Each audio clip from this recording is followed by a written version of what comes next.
Even men at the top of their game find themselves wanting more from life. Whether it's more meaning, unshakable confidence, a hotter sex life, a bigger impact, more money, deeper love, solid friendships, a powerful legacy. Find out how good you can have it on this episode of Man Alive. Head over to ShaynaJamesCoaching.com/manalive to get outtakes, raw footage, and bonus videos you can only get there. You can also grab your copy of The Unknown Power that accelerates your career and solidifies your confidence with women.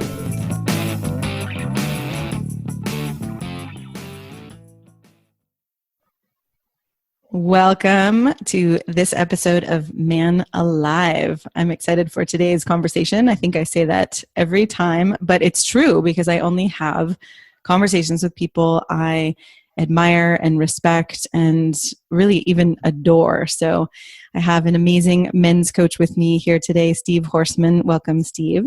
Thank you, Shayna. Good to be here. Yeah, thank you. And let me give you a little intro for those of you who haven't heard of Steve yet before we dive in to our conversation about men fantasies and how to get what you want, which is, I think, a really fun topic.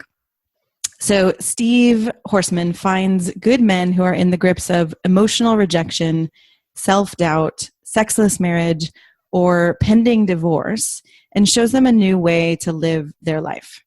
And he teaches them how to think, speak, and act in a way that quickly increases their self-control, confidence, and overall mojo. Sometimes they stay happily married, sometimes they become happily divorced, but either way, Steve shows men how to be happy and confident, have mojo again, and live the life they've always wanted.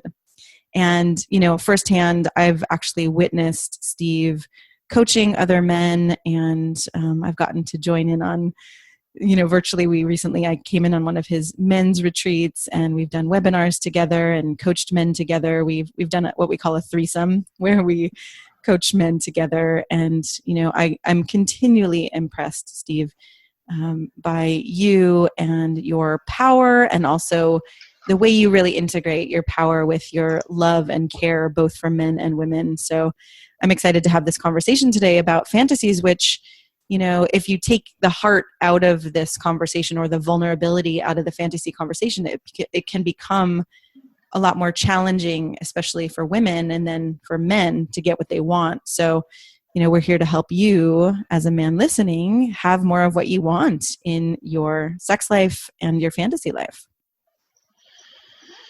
This will be fun. Yeah, I think so too. Yeah, we don't know how any of these things are going to end up, but they always end up fun. We like having fun together, which, it's important, especially with some of these really deep topics. So, let's dive in and really talk about why we find fantasies are important, because we've both been working with men for, many, many, many years, decades even. And so we've each seen what happens, when men deny their fantasies or just aren't in touch with their fantasies. So, what would you say about why fantasies are actually important for a man? I think they're important for everybody because fantasies represent your inner truth. They get a bum rap for being like, oh, that's just a Disney thing. Like, we only fantasize about what we can never have. And the truth is, we're fantasizing about what we really want. Yes. And they get a bad rap because it has a pornographic twist to it, like, oh, you just want me to act like something so I can be your little whore or something like that. And what a lot of women don't understand about men fantasies is that it's the fantasy about the images and all that isn't as important as the fantasy about the feeling, about the emotional satisfaction that we get from the fantasy playing out the way we have and what it means to us emotionally, not just physically. And as we'll talk about, it's not all about the orgasm. Fantasy is not all about the orgasm. No, I love what you just said, because I agree that fantasy is it's a way that our desires actually get to surface, especially in a culture where men and women both, have been shamed for having desire, shamed for wanting things, and with men in particular, where our culture and the way we've related to men is that men, can be called selfish or piggish or any of those things, Or right? worse, perverts. The only Perverts. thing you ever think about is sex, and Right. we're always accused of being a monofocused pervert. Yeah. And that's so grating. No, it's so degrading. But actually, one of my biggest breakthroughs with one of my clients, this is a little bit of a side note, but, was when he was saying that he had this fear, and he was telling me about a childhood experience he had, and this fear his whole life since then, that he's been afraid that he's perverted. And I remember I just paused and I looked at him and I said, "And you say that like it's a bad thing?" And he just laughed and laughed and laughed. And it was like, 30 years of shame dissolved in that moment. So I would like us to also, or at least I would like to reclaim the word pervert, because, right, there's a way that it's seen in this negative light. But I really truly believe that all of these desires that we men and women both have are good and right. And the only reason there's shame around them is because someone else is uncomfortable with them. Mm-hmm. Yeah. And as long as it's consensual, right? As long as there's consent and people as adults are making choices where they're honoring and respecting themselves and each other. Yeah. I think it's all good. Yeah. The word consent is problematic too, because some guys have gotten into the point that they think they need consent to be sexual. They need consent to admit that they're horny or aroused or attracted. They need consent to express fantasy. Mm-hmm. As opposed to needing consent to approach or touch another person. Of course, consent is good. Yes. Sometimes it's not needed, but we can talk about. Right. But if there's already an agreement there, right, in that dynamic, yep. But in a committed relationship, a lot of guys are in committed relationships, they still think they need consent to walk naked through the bathroom. And I always kid about how one of my most perverted things I like to do is to bring my morning raging wood. All of us guys, under 100, usually wake up with raging wood in the morning, and to affectionately come up behind a woman brushing her teeth or putting her makeup on and just press it firmly through the bathrobe as you hug her and you tell her, "Good morning, sweetheart." And you share your vitality, you share that blood, and you share the connection with no shame. And you inevitably get, "Oh, good morning, there's my little pervert." I said, "You got that right." But I'm your pervert, right? That's the best response. I am your pervert. And that, what kind of confidence does it take to say that? You have to lose the shame that your penis is bad. And that's what we can talk about. A lot of guys have been told, "Put that thing away, put that dirty little thing away." Yeah. God, which is so, I could cry hearing that, that feels horrible. Yeah. So what did it take you, going back to this example, right? What did it take for you to have the confidence, if that's what it is, or to let go of the shame, that you're good, your body's good, your desires are good, your sex is good? Because I do work with a lot of men, and we work with releasing that shame. But how did you do it?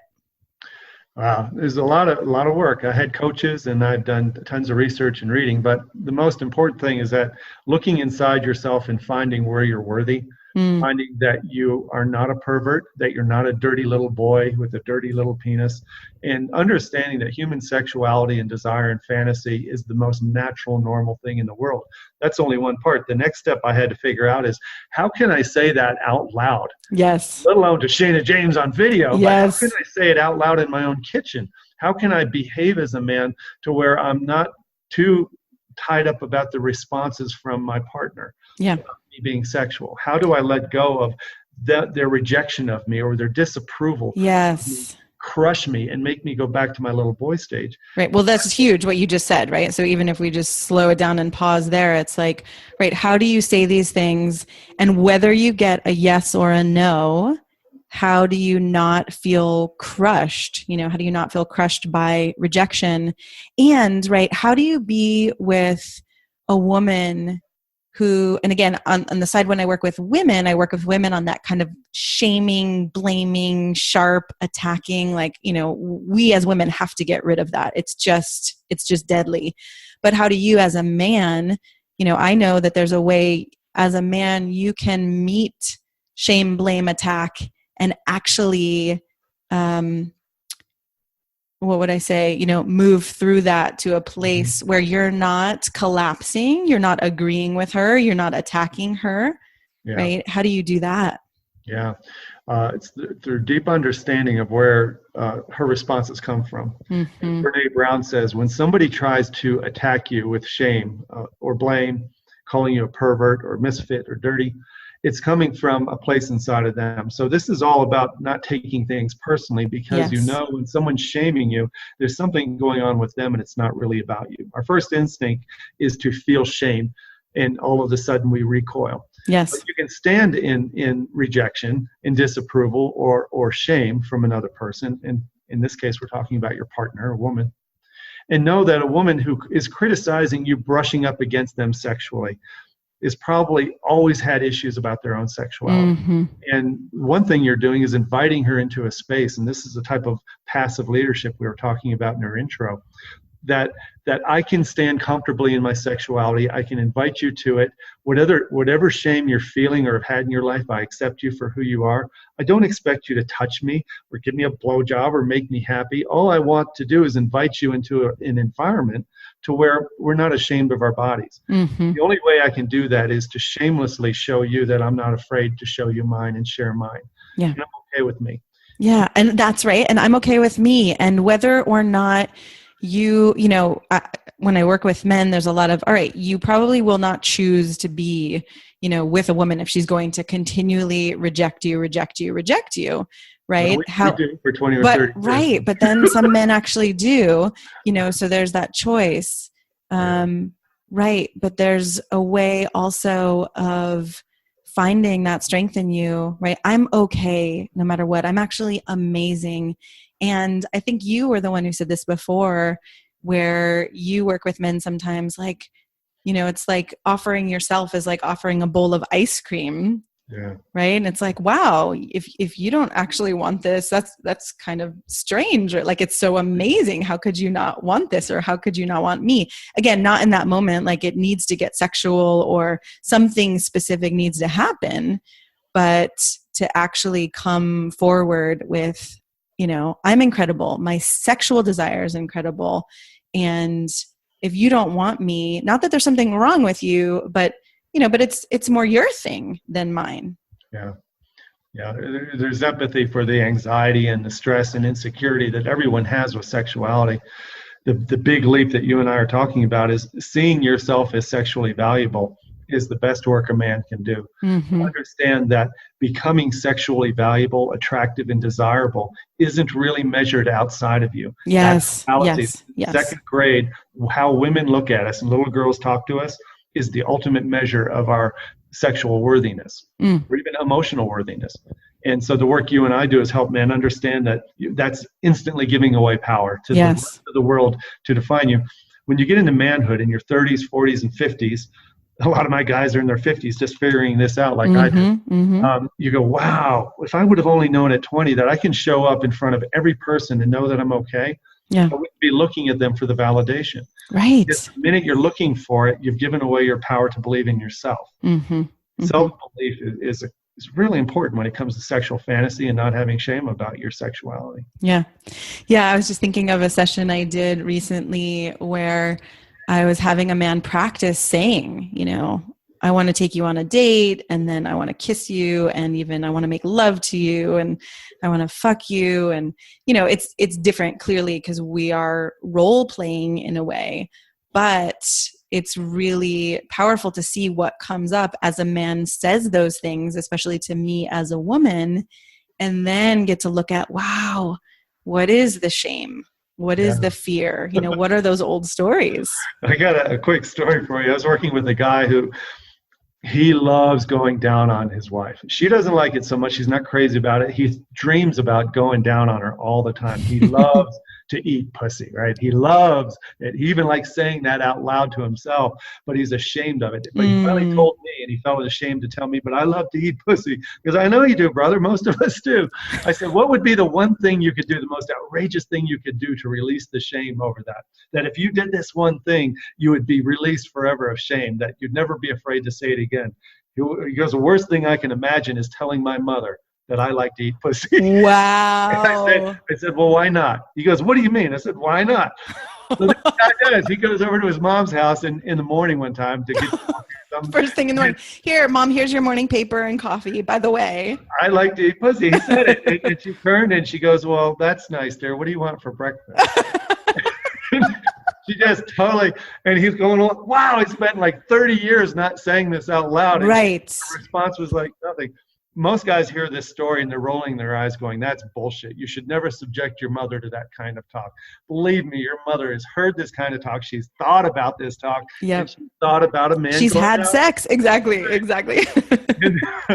So he did it, and that was like a trigger for him. He flipped a switch, like, wow, it's not a big deal, is it? Right. I like to eat pussy. Or whatever. I love watching men get to the other side of that, where it's like suddenly the thing that seemed like such a big deal for decades and decades is all of a sudden, oh, it's not that big of a deal. And then there's playfulness there instead of that hiding and holding back. And, and shame lives in secrecy. So, right, the more we actually can put it out in the open, again, with trusted people or with people who, at first we actually believe are going to stay connected to us, then there's that freedom. Yeah. I wanted to give you quick feedback. Remember you showed up on Skype to the retreat, the men's retreat at the horse ranch? Yeah. And your coach, and he was concerned about telling his girlfriend what he really thought. And you were coaching him on, why don't you just say this? And he goes, well, can I say that? And you said, yeah, you can. Oh, the report is he went back and he said everything to her. And she had the same reaction as the guy's mom in the kitchen. She goes, so why did you think I'd have a problem with any of that, Ken? I love it. Like, really? It was this easy all along? I could have just said everything. And she was just like that, just like you said. Yeah. Yeah. Wasn't a big deal. So not a big, right. And, that's not to say that every time we say something we're ashamed of, it's going to go over really well.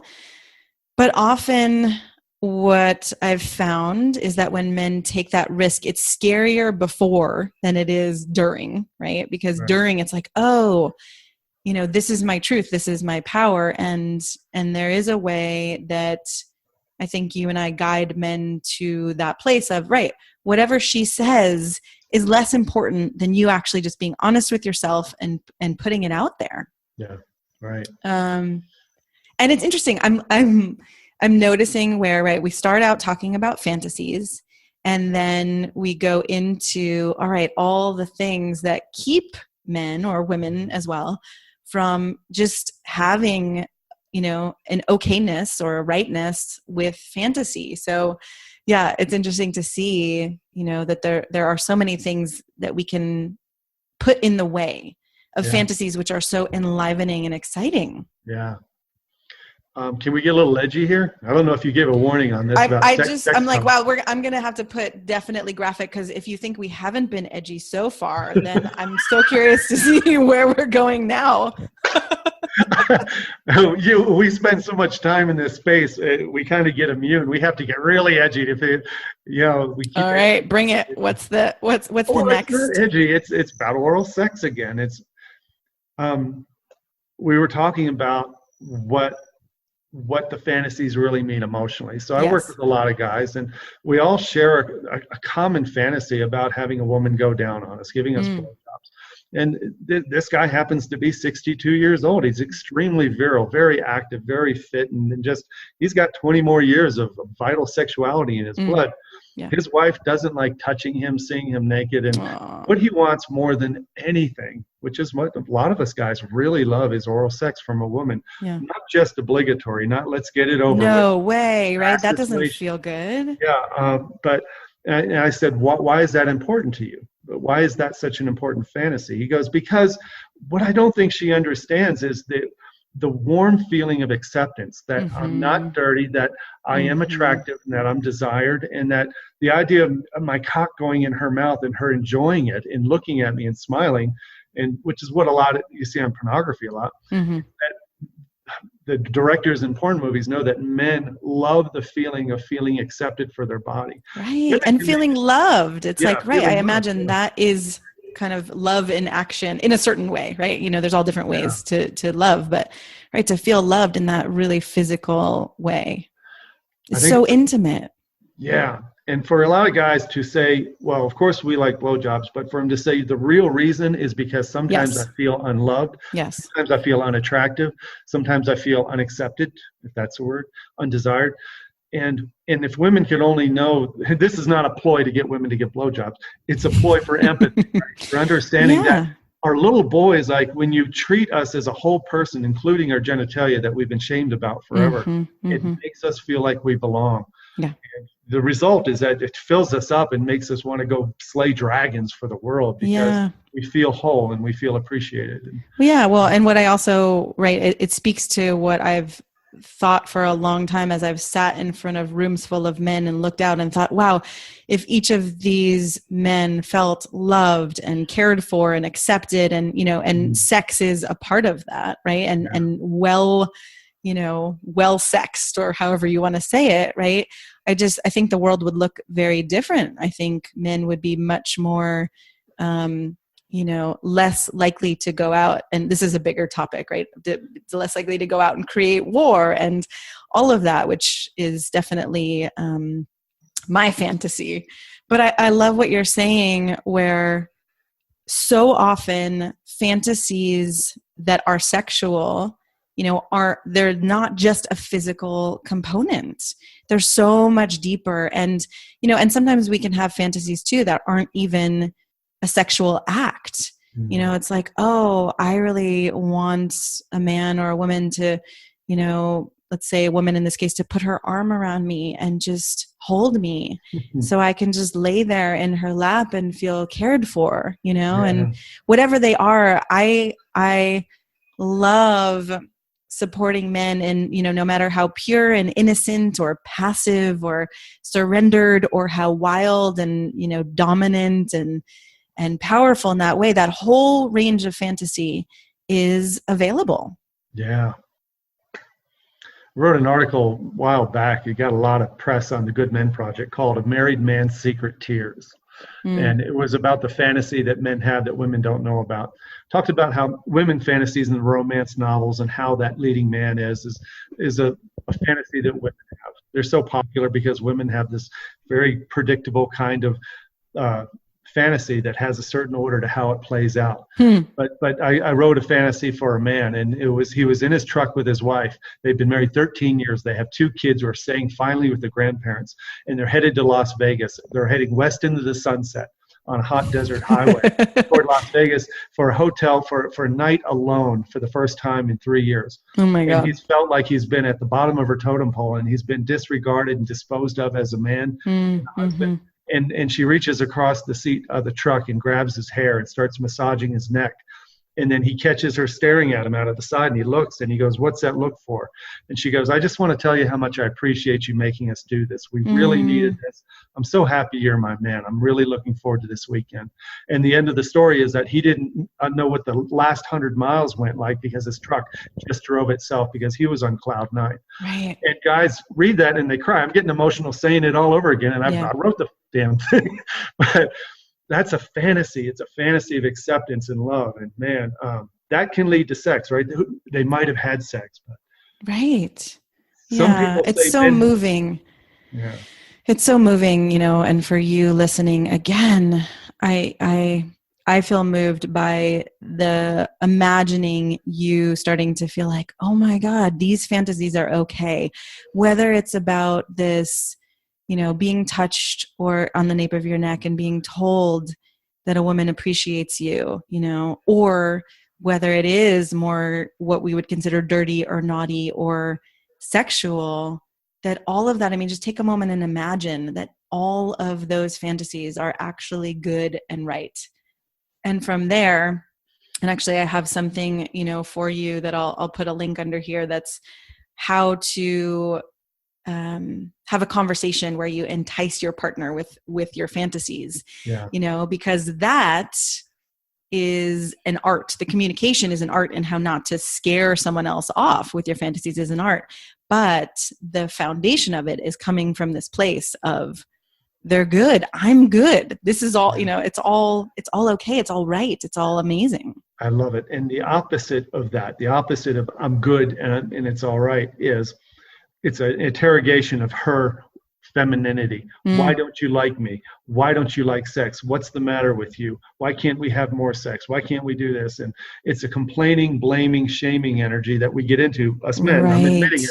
When we get so frustrated that our needs aren't getting met, our expression of our sexuality becomes an interrogation and a blame game, making her wrong. Right. And it's either the blame game that's outright, sharp like that, or that kind of passive aggressive whine. I don't know, whiny maybe isn't the right word, but that kind of like it's a sullen pouting. Yeah. And we isolate and we slam doors harder. Yeah. And it's this energy. It's a little boy rejection energy we get into. I don't mean to insult men when I say little boy. No. I've got a 13-year-old little prick in me that's always kicking my ass. We have to learn to talk to him. And he's the one who slams doors and goes off and thinks his life is crap because she said no to sex. Right. What you're talking about is an energy of, I'm okay. No is always okay. But the one thing I'm not going to apologize for is the fact I'm attracted to you. I find your wet hair getting out of the shower intoxicating with the smell of the cream rinse. I get aroused and I wake up with an erection thinking about us just hugging and touching. And to say that that's what I believe, that's what I like, that's what I want, without saying, and why won't you like me? Why? Right. It's a downward spiral anytime you get into that conversation of why won't you like, or that defense or attack. And yet I also have compassion for those moments where for a man, he doesn't see any other way. And it seems like there's this wall and it's just, impossible to get over. And so therefore that powerlessness of what else do I do except, explode or go away. And yet, right, we're here to say there is another way. Yeah.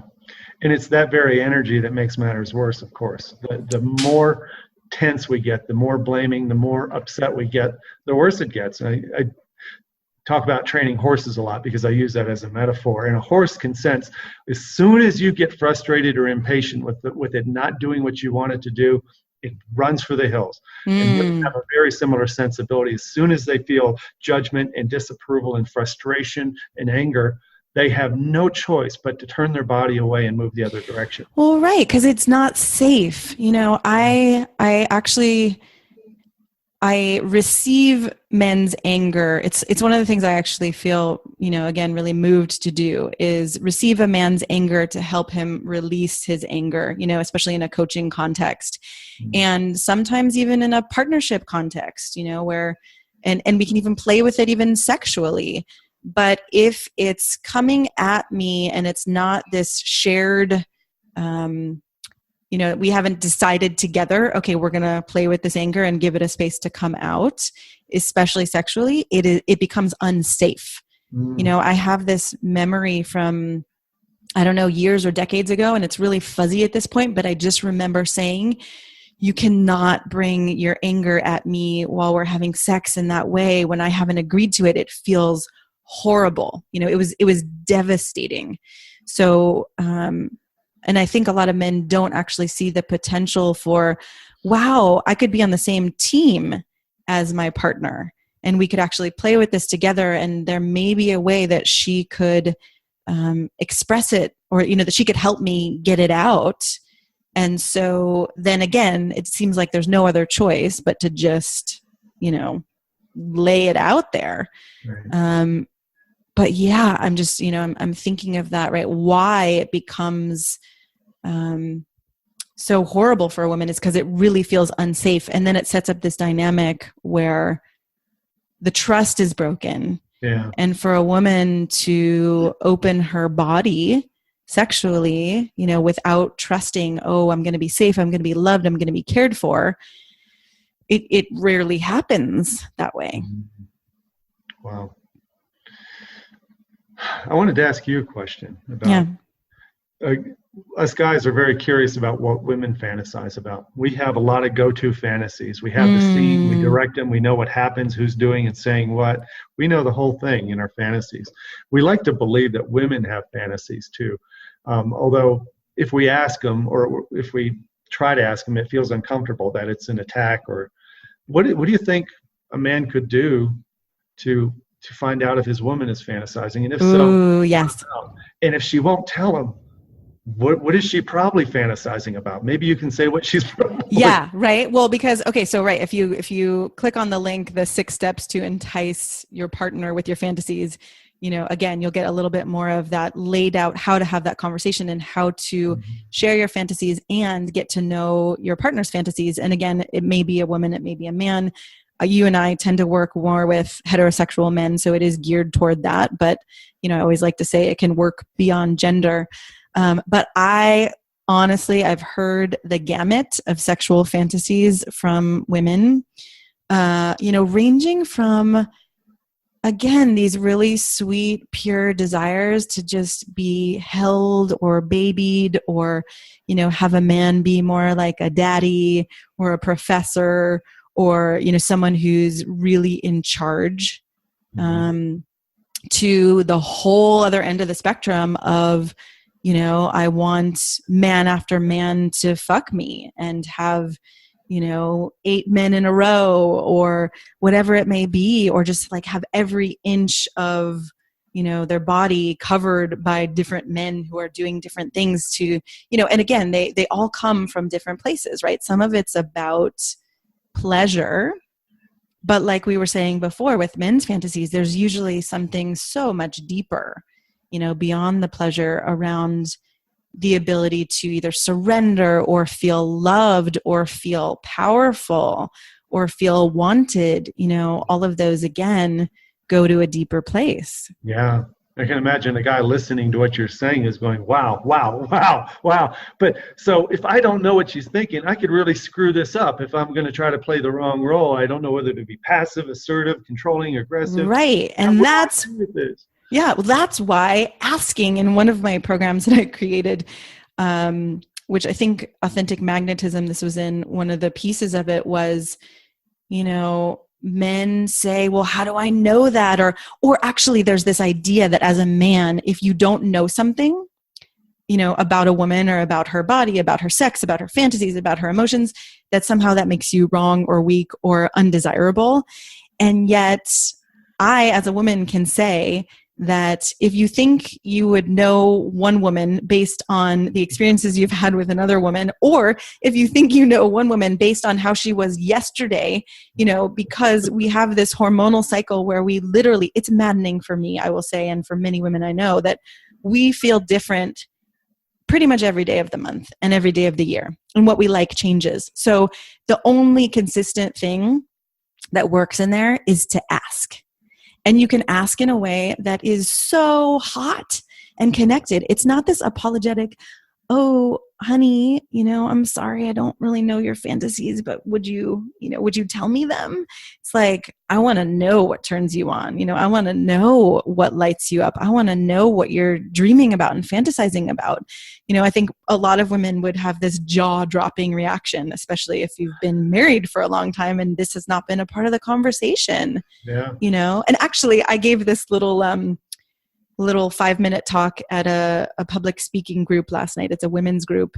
And I asked the women, there were 8 women there, and I was telling them how to have mind-blowing sex. We were doing how-to talks. Yeah. And I asked them to raise their hand. I said, how many of you actually talk about sex on a regular basis in your relationship? And only one woman raised her hand. Yeah. And so there is this kind of, I don't know, we could call it an epidemic, right? Where people aren't talking. It's even the couples who are the closest person supposedly to you. Why are people not talking about sex? Yeah, it's our cultural shame around it. So I wanted to talk about that reality too. A lot of guys will say, well, geez, she's not going to talk. I could ask her any way you want, and she's going to have a negative comment about it. But she still has sex with me. We still have sex. It's not very inspiring, and she's not very enthusiastic. She doesn't give me any feedback, and I don't dare ask because she'll say I'm spoiling everything by talking about it. Yeah. So for these guys, that reality is that you have to learn to be bold enough, be confident, again, that you are a bowl of chocolate chip ice cream. You can try to be assertive, like instead of asking her to roll over, you roll her over. Right. If you want her hips higher, you slide your hand under the small of her back and you lift her up to where you want her for the physical. If you want her to suck your cock, you say, I'd really love for you to suck my cock. And know that she can say no.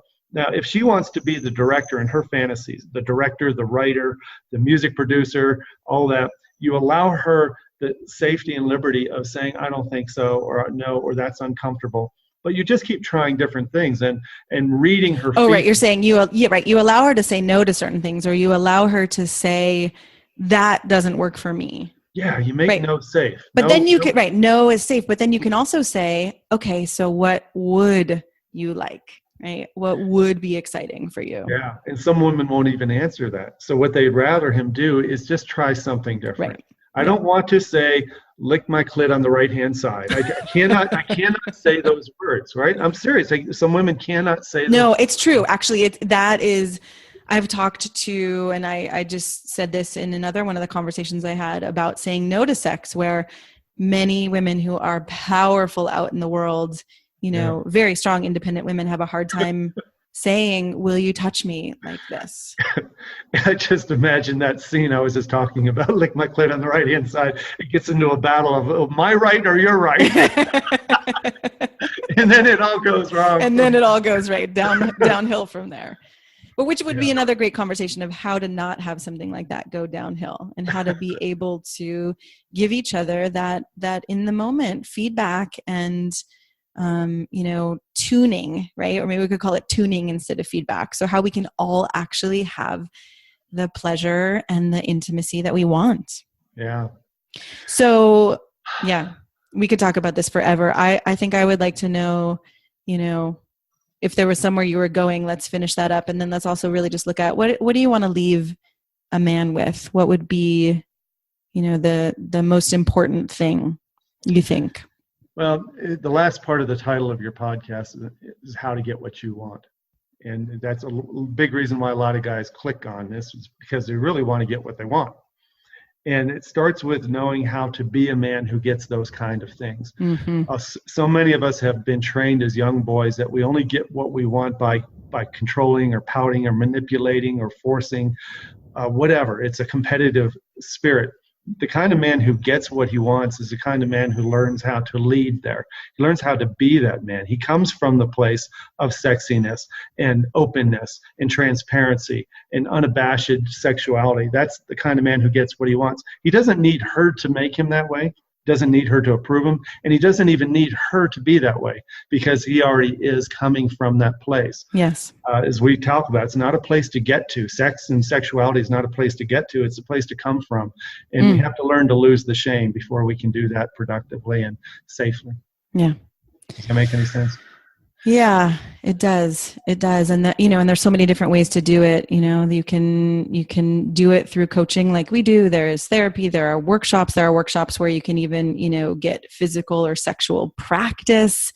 There's so many different ways to do it. And I love that you're out there in the world working with men in this way. It feels, really, really inspiring and powerful to me. Thank you. And you too, of course. Back at you. Yeah. So definitely listening, check out shanajamescoaching.com/fantasy-conversation. And where can men find you, Steve? My website's goodguys2greatmen.com with the number 2 in between there. goodguys2greatmen.com. I love it. Thank you for doing this, and we'll be back for more, no doubt. Yeah, I look forward to the next one. Thank you, Shana. Mm-hmm. Thank you too. Bye-bye. I'm so glad you joined us for today's episode of Man Alive. I hope it gives you a sense of what's possible and how good your life can be. If you like what you heard, I'd be so grateful for you to subscribe to Man Alive and write a quick review that helps men like you find us. And again, head over to shanajamescoaching.com/manalive to get outtakes, videos, and raw footage I only share there. These are some of the most interesting parts of these expert conversations. You can also grab your copy of The Unknown Power to accelerate your career and solidify your confidence with women, because the two are related, and I know you don't have to settle for one or the other. Join us each week for a new episode of Man Alive.